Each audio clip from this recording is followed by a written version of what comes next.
नमस्ते, म चाहिँ रमेश राई। अहिले म चाहिँ आफ्नै जन्मभूमि आरसीबी बजारमा छु।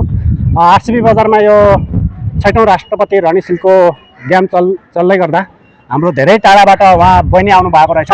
बहिनीलाई सर्वप्रथम नमस्ते। तपाईँको घर चाहिँ म्यानकुन ठाउँ पऱ्यो? आज राजकोट जनालीकोट। तपाईँले कहिले यो गेम ट्राई गर्नु भएको छ आफूले स्कुल पढ्दाखेरि? कलेज पढ्दा स्कुल पढ्दा नै। अहिले तपाईँ कलेज पढ्नुहुन्छ या स्कुल? दुईटै सकेको। दुईटै सकिएर के को तयारी गर्दै हुनुहुन्छ? विदेशको तयारी। हाम्रो उहाँलाई मैले इन्टरभ्यू लिँदाखेरि हैन ठ्याक्कै हाम्रो नेपालीको समस्या चाहिँ यही छ कि हैन, ठ्याक्कै उहाँलाई मैले पढाइ सकिँदाखेरि के गर्दै हुनुहुन्छ, के को तयारी गर्दै हुनुहुन्छ भन्दाखेरि उहाँलाई ठ्याक्कै चाहिँ विदेशको। हाम्रो नेपालीको मेन 1 नम्बर समस्या भनेको पढ्दै गरेका बालबालिकाहरूको एउटा मनस्थितिमा अहिलेको सोच के आउँछ भन्दाखेरि ठ्याक्कै विदेश आइहाल्छ कि हैन। हाम्रो समस्या चाहिँ मेन नेपालको समस्या त्यो छ। हाम्रो नेपाल सरकारले यो कुरालाई कहिल्यै पनि ध्यानमा नराखेर हैन हाम्रो नेपालीहरू कति विदेश हुनु परेको छ। तपाईलाई यो हाम्रो के छ, नेपाल सरकार या राजकोट नगरपालिका सरकारलाई तपाईको सन्देश के छ?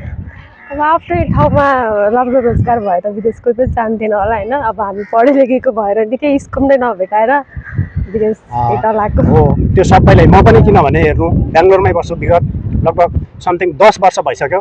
म चाहिँ अहिले आएको, म यस्तै बाहिरतिरको भिडियो बनाउँथे भने अहिले चाहिँ आफ्नै ठाउँको भिडियो बनाऊ कि भनेर यहाँ आएको बेला बनाउँदै गर्दा तपाईहरु जस्तो एउटा भविष्य खोजेर आफ्नै देशमा रोजगारी सिर्जनाको माहौल नदेखेर विदेश हुनुपर्ने एउटा बाध्यता हामी सबैको छ न त। तर त्यही पनि हाम्रो बाध्यता नभएर हाम्रो नेपाल सरकारले चाहिँ एउटा हामीलाई एकदमै एउटा बाध्यतामूलक बनाएको देखिन्छ।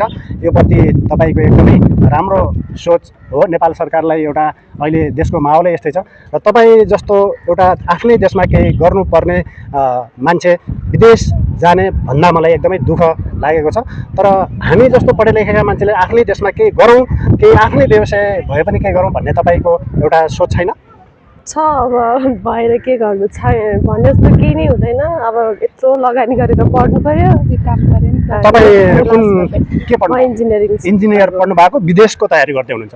ल, हाम्रो देशमा इन्जिनियर जस्ता मान्छेहरू विदेशिनु पर्छ भने हाम्रो देशमा कसले के गर्ने? हाम्रो देशमा कसले काम गर्दिने? हाम्रो देशमा घरको नक्साहरू कहिले गर्दिने?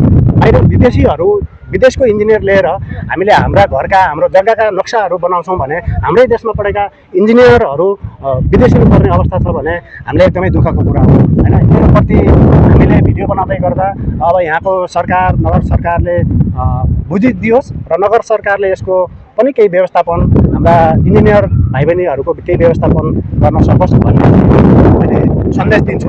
यदि मेरो भिडियो सब नगर सरकारसम्म पुग्यो भने मेरो सन्देश चाहिँ यही छ, एउटा इन्जिनियर पढ्दै गरेका हाम्रा भोलिका भविष्यका कर्णधारहरू आफ्नै देशमा केही भविष्य खोजेर बसौँ भन्ने सोच भएका बहिनीहरू विदेशको एउटा सोच प्लानिङ गर्नु भनेको हाम्रो देशको लागि एकदमै दुःखद कुरा। कतिलाई भाइ बहिनीहरू विदेश हुनु परेको छ, यसको लागि एकदमै हामी दुखित छौँ। धन्यवाद।